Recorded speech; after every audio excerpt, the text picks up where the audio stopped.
So today I'm going to talk a little bit about induction motor, changing the speed on induction motor by changing frequencies and stuff like that, which are called variable frequency drives. So we're going to be talking about variable frequency drives today. Now, none of this information is going to be on the test or the final. It's just to kind of get a complete coverage of the material. So before, let's see.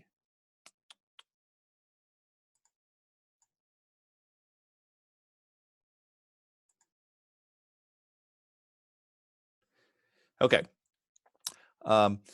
So we've been talking a lot about poles and stuff like that. So before we get into all of the speed stuff, I wanted to show a large AC motor.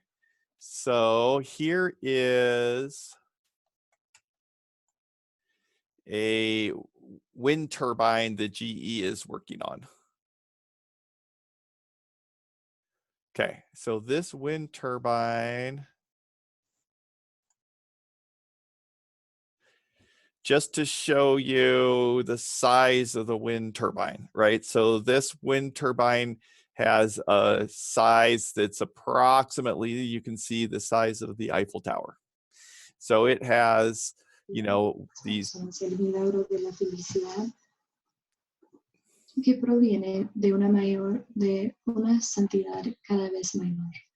Al llegar a semejantes al Salvador. En las últimas semanas he estado check your mic. He's all, I just muted him, so that was like all in Spanish or something, so. Sound like the enzyme or something? Anyway. Okay. So just kind of show you, this is a large 12 megawatt wind turbine. And so most of the wind turbines are AC generators, which is basically just AC motors. So I wanted to look a little bit at this generator. Okay, so first of all, this picture right here shows what the stator looks like. So this is the stator, and where is the,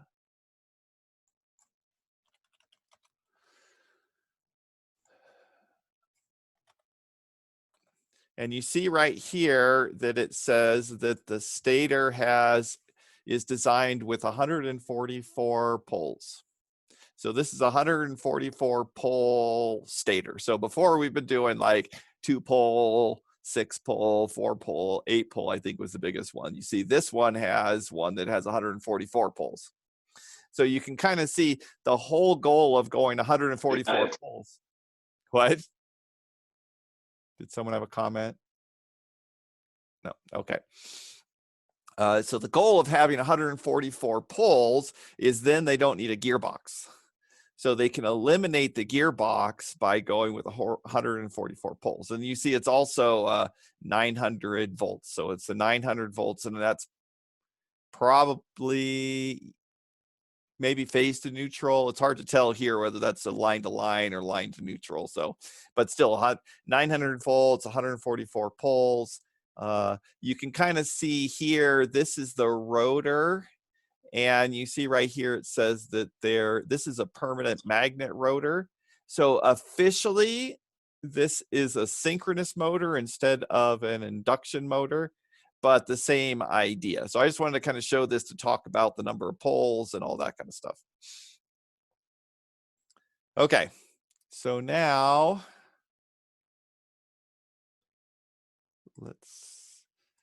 okay, so 100 volts synchronous motor, just to give an idea, and this is a 12 megawatt wind turbine, which means that you're going to have a negative slip on this because it's producing power rather than generating power.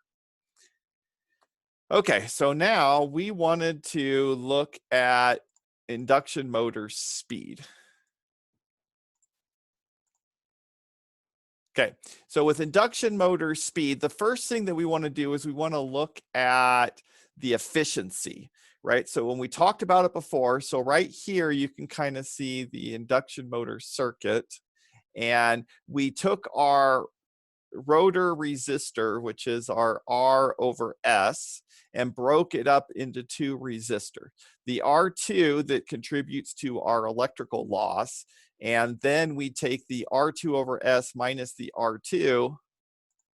Wondered why. Cut that off. Okay, well, it's still cut off. Okay, so this one is, so the bottom resistor is the one that correlates to our mechanical power, which is the R2 times 1 minus S over S that got cut off. Okay, so you can kind of see that our total rotor power is going to be this 3I squared times our total rotor resistance, and this breaks up into the power delivered to the load and then the electrical power. So you can see that if we just divide our mechanical power that we produce by the total rotor power, we get an approximate efficiency that's 1 minus S. So you see with 1 minus S, the smaller we make our slip, the higher the efficiency. So that's why these are designed to be operated at the small slip point, because we want to operate in the high efficiency point, so we want a low small slip. So when we're designing these motors, we're designing them to minimize the rotor loss. We're making a small slip. Now the torque also depends on the mechanical flux density, the magnetic flux density, and the slip. We want to keep our magnetic flux density at high levels so we get good torque, but we want to adjust the torque using the slip, not our magnetic flux density. So what we want to do is we want to change the change the speed without changing the slip. So in order to change the speed without changing the slip, you can kind of see right here, all that we're doing is if our slip stays the same and we want to change our motor speed, we just change our synchronous speed. So we change our synchronous speed by just changing the frequency. So if we change the frequency that we apply to the motor, we're going to change our motor speed, but still stay at that high efficiency point. Okay, now in order to do this, you can kind of see we want to keep our magnetic flux density at a high level so that we get high torque. So the magnetic flux density for the stator is produced by this, what's called our magnetizing inductance right here. So we want to make sure that the current going through here stays the same. So we want the current through our magnetizing inductance to be the same, even when we're changing the voltage. Now we're going to go and make an approximation here to make it easier. And so we are going to assume that our magnetizing current is, or magnetizing impedance is going to be much, much larger than our stator. So we're assuming that this part here is bigger than this part here. So that way we can just ignore this part right here, as you can see in this bottom circuit. When we do that, you can see that the current going through here is just going to be the voltage divided by the impedance. So the magnitude of that current is the voltage divided by the impedance. So that means that if we change the frequency, we have to change the voltage. Otherwise, we're going to saturate our magnetic materials. So whenever we change our frequency, we have to also change our voltages. So this is what we look like. So as we change the frequency, we want a linear change in the voltage up to the maximum value. So once we hit our maximum value that the motor gives, we got to make sure that we don't exceed that, or otherwise we run the risk of arcing and stuff like that. So we want to adjust the frequency and then adjust the voltages. So here's our approximate relationship that we have here. Once you get down small enough frequency, then this approximation here is no longer valid. So we tend to keep the voltage flat, right? So we basically have some minimum voltage, some maximum voltage, and then we have a linear change between there. Okay, so let's go look at what this looks like. So I went ahead and created, this was the motor that we were doing in the quiz. So I basically used all of that. Okay, so I put in all of those parameters here. Let's see, 60 hertz. And here's our 460. Let's run this. Oops. Let me clear all these out.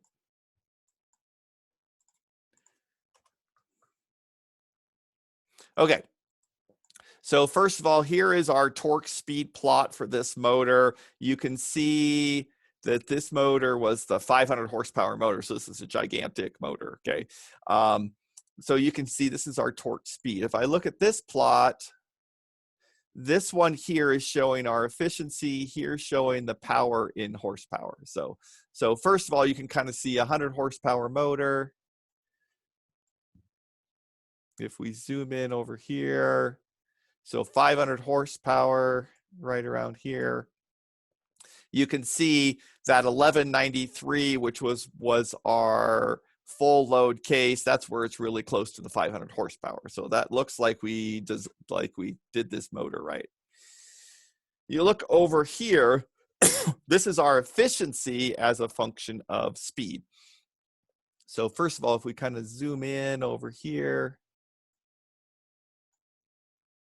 you can see our 1193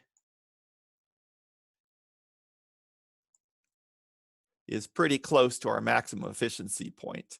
And this motor's running at basically almost 97% efficient, right? So that's even including the 6 kilowatts of loss that it has, the friction loss, but we're still at like a 97% efficient motor, okay? So let's say that we didn't want to run this motor at 1193. We wanted to run this motor at, let's do half of that, at 600. So if I want to run this motor at 600 RPMs without using a gearbox, if I change my voltage and do all of that, I'm going to have a slip that's like 50%. And then you can kind of see that I've dropped from an efficiency of 97% down to an efficiency of 25%. Well, 25%, we're throwing away a lot of power. So we need a better way to do that. So what we're going to do is we're going to come in here and we're going to change our frequency from 60 hertz down to 30 hertz. Now, when we do that, we have to, if we drop our frequency by half, we have to drop our voltage by half. Otherwise, we're going to saturate the motor and it's not going to work as well. So now, let's see, where's the other? Now what we see is we've changed our synchronous speed to this 600. So now when I operate over here,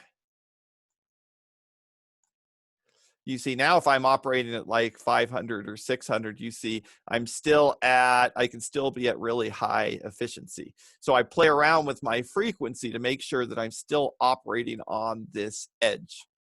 So let's look at what these plots look like next to each other.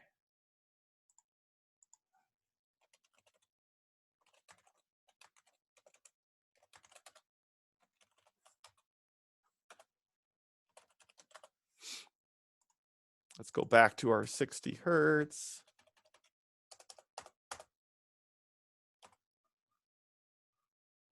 Oh, it didn't hold it. Hang on.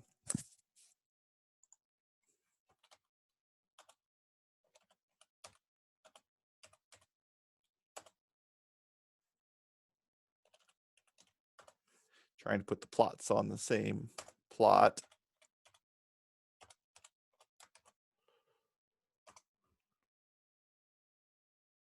Why won't it? Oh, well, we'll just have to look at it. But you can see that the whole goal is to adjust the frequency so we always stay on this low slip edge of our plot. Okay, and we do that by just adjusting the frequency to keep the slip the same. Okay, so now enough of me talking.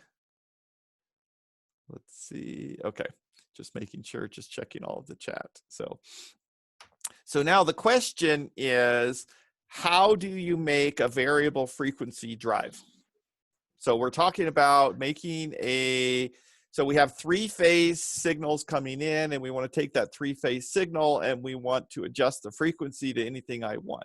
So how do you make a which is called a variable frequency drive? So what does anybody think? How would you make a variable frequency drive? Could you do a DC to AC converter and change the DC signal? Okay, so we are going to, but we have an AC signal coming in. So just use an AC-AC converter? Yeah, so how do you make an AC-AC converter? That's the question. Can you do an AC to DC converter, and while it's in its DC phase, mix in a different signal so your frequency changes, and then when it goes back to AC, or when you do a DC to AC converter, it's at its new frequency? Yeah, exactly. So you're gonna, so in order to go from AC to AC, we go from AC to DC with a rectifier, and then we're gonna go from DC back to AC at a different frequency with our inverter. So we're basically one of the early labs we did, we were building that Class D amplifier, which is basically an inverter, right? We were basically taking a DC signal and converting it into an AC signal at the frequency of our function generator. So that's basically what we're going to do. So we get to combine all of our pieces together.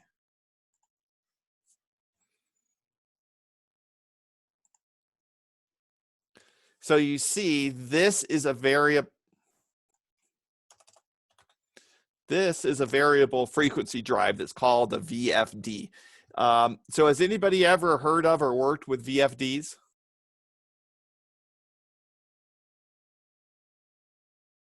Okay, sometimes in class you'll get some people that have worked with them, if you've worked with these AC motors and stuff like that.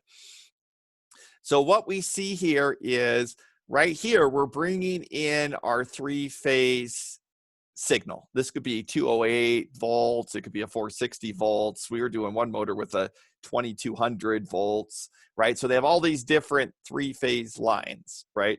I know here at BYU, there's a 208 three-phase that you can get to pretty easy in the engineering building and like the research labs and stuff like that.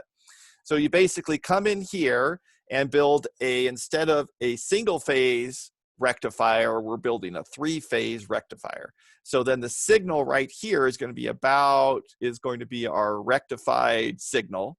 We're going to put in a filter that takes that rectified signal and smooths it out. So at this point, I'm at DC. So I should have a DC voltage right here. And then I'm going to create an inverter.